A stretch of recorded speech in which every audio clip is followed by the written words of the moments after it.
Hello, Libra. Welcome to Higher Source Tarot for your Law of Attraction Tarot and Oracle card readings. These readings are for all Libra, Sun, Moon, Rising, and Venus. We are going to start off with a message from Abraham Hicks today. We'll have both a money and a love reading for you all. I will do my best to make the best of it. So controlling and directing your own focus, letting go of things and ideas that don't make you feel good. Really, that's what it comes down to. A key to regaining your feeling of empowerment is to decide right now that no matter how good or how bad you're feeling, you are going to do your best to make the best of it. Do that again and again, and in a short period of time, you will find yourself in a very good feeling place. And that's where we want to manifest. We want to keep ourselves on that high-flying disc, not letting anything get us too far off the disc, because then we start to bring in stuff we don't particularly want. So we are going to do the money reading first. Well, you have the energy of healing, okay? Healing the inner self can really be a channel for bringing in more. Your body, mind, and soul are in a period of deep healing right now. You're going through many transformations at once, and you're being asked to allow yourself to receive the healing you need with open arms and an open heart. So really allow that, because even if it's been some kind of generational poverty too, it doesn't take that much. It doesn't take that much time. I won't get into the story, but I have a very wealthy friend that just shared how quickly her family has gone from being paupers. It's like 3 generations. And she's probably the wealthiest person I know. I mean, they're renowned people. But so you can do it too. You can set a new standard today. Well, you have the Page of Wands, the 3 of Wands, the Page of Cups. Now, these two are a hilarious combination together.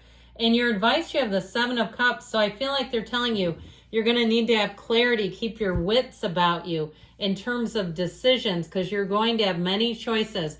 And for some too, there might be something here about asking for help if there's some area where you're getting a lot of choices and opportunities and you're not quite sure which direction to go in. So the Page of Wands has you lifted up, has you believing that you can do just about anything. It is an exhilarating energy. So it may be somebody you encountered who really believed in you, who really kept saying and encouraging you, oh, you can do that. Others have done that. I feel like you'd be meant for that. And I don't feel like they're just blowing smoke. I really feel like this is who they are. It's one of those times where you might say, is this the real deal? And it is.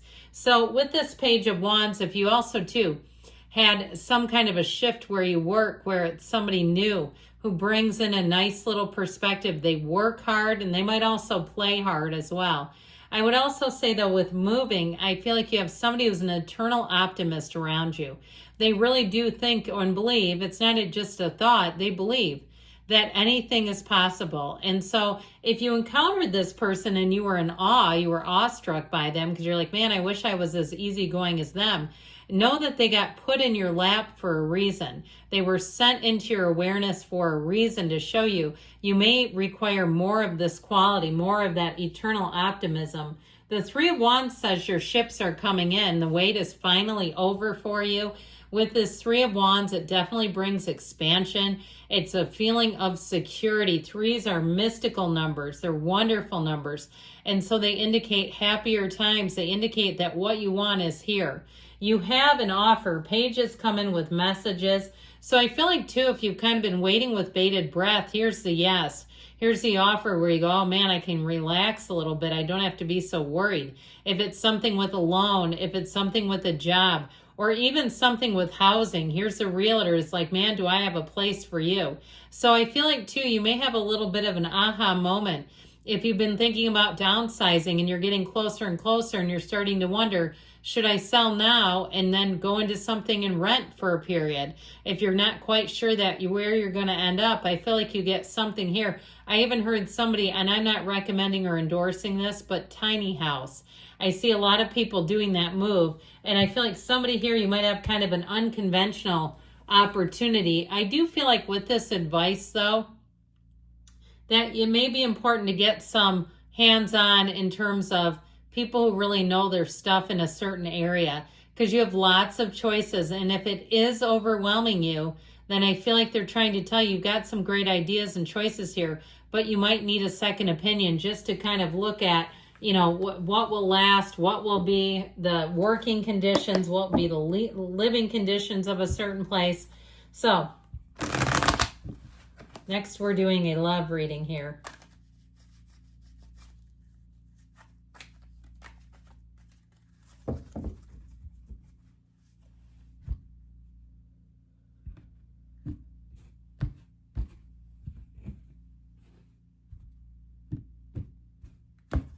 And you've got the energy of sunglasses, watching, looking, perception, stalking. Now, I can tell you I've traveled quite a bit, and there are certain countries I keep glasses on, because if you inadvertently make eye contact with a man, they will come up to you and they will be fairly relentless in their pursuit. So I can appreciate that, where it's like, you know, sometimes you need to keep those on. But I do feel like you may find that you catch people's eye, that you're catching them watching you. And I don't feel like it's creepy at all. Like you catch somebody who's kind of checking you out at the gym, or you catch them in line someplace, and it seems like every time you look up, they're looking up and quickly averting their eyes. Hell yeah, they were looking at you. Of course they were. I also feel like, too, if you have somebody who invites you to places, they say, this is where I go for this, they would not tell you if they didn't want you there. Okay, so keep that in mind. Well, we have the path to the heart, 5 of Cups, the 8 of Cups moving on here, and the advice, it's time to let go. Now you have the path to the heart, and you've got the death card in the advice. So I feel like here, if you had an ending of something that did not match up with your ideal for love, the Empress energy, she's ruled by Venus. She is the mother of the tarot. And so she really is an energy where you feel the love. You feel like you're surrounded by love. You may find that you see couples now all over where you're saying, man, I wish I had that. I wish I was in that kind of a union.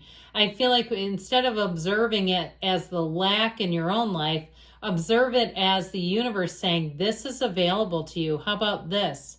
Does this meet your mark? Does this meet your ideal? And so really getting yourself in the place of seeing yourself through your own first person eyes. Now, you may have had some people too have come in and they were quite interested and smitten with you, but you weren't really that interested in them. In fact, not at all. And so I feel like you may have had this kind of an energy coming on, because after a while it's like, seriously, this is who you're sending me? And I feel like it might have made someone here a bit glum. Like, this is actually almost worse than just not having interest at all. Well, look, the universe is trying to get it right. And so there might be some qualities. I've had some very successful men be interested in me that I've turned them down for various reasons. It's like, now they're not quite there. And you know what? You can do that. But know that there's always a solution. Now, if you went through a breakup, I feel like you're going to move on. I feel like you have somebody better coming in. Now, I would say, too, I wouldn't completely rule out reconciliation, but I do feel like you're moving on to something better. So if they've really gotten their act together and the two of you can really legitimately let go and not, and both have, you know, your part in it, own your part in it, then I would say it's possible. But if they're still blaming you, I don't see that as working. I just don't. If you loved once, yes, you can love again. But we've got to get back to center. We can't still be doing this blame game. And so I feel like, too, if they've recently blamed you and it brought you back down to here, I do feel like with the 8 of Cups, the hero's journey, they're trying to tell you that it might be time to change your tactics, change your methods, change where you go and frequent in order to meet somebody. If you're single and saying, I'm tired of this. So I feel like you're about to make that big breakthrough. Now, the tarot and like a funeral home are probably the only two places that we really love death and embrace it. But the truth is, it's a new beginning. This is a brand new start, a fresh start. This is a time of transformation. So with the death card, that's your higher self saying it's time to leave the wreckage behind. You know, no matter what it was, no matter what we're tempted to do, I feel like they're saying it's time to move on. And in a new relationship, not bring that baggage, that old wreckage with you. Be in the place where you can really start on fresh ground, where you can really be in the place where the two of you come together as a couple and not all the war stories. And I know sometimes people find that attractive. That it's almost like trauma bonding, though. I feel like they're saying we've got to be you and you together. So good things are coming. I love you, Libra. I'll be back again soon.